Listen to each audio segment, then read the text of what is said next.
બોલતો હું બોલતો તો આ ફોન જાણે કેવી ટ્રીટમેન્ટ કરાવી છે તનતનથી જવું પડે આમાં તો કોણ અહીંયા દાખલ આવ્યો તો થયો. ભેગો હાલા ટ્રીટમેન્ટ કરાવવા જશે. આવા હાવ આમ હોય તનતનથી એવું કેમ હોય હોય? આ તો રજા છે બાકી એવું શું?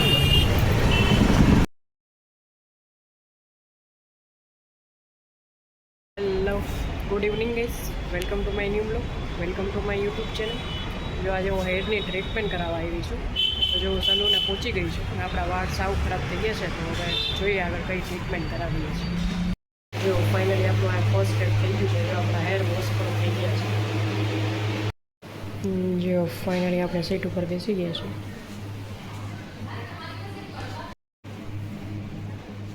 જો અહીંયા મારી પહેલી ટ્રીટમેન્ટ થઈ ગઈ છે.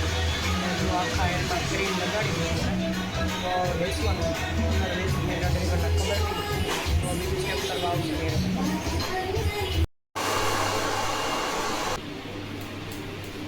જો એ મારું ફર્સ્ટ સ્ટેપ છે ને એ ક્લિયર થઈ ગયું છે. The next day. અહીંયા મારી બીજા દિવસની ટ્રીટમેન્ટ ચાલુ થઈ ગઈ છે.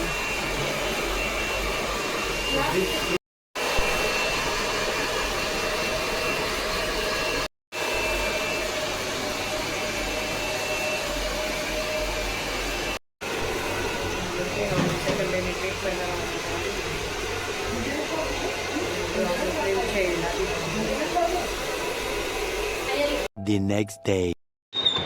જો આજે ત્રીજો દી છે મારી ટ્રીટમેન્ટનો અને જો હજી આજે હેર વોશ કરાવવા જવાના છે.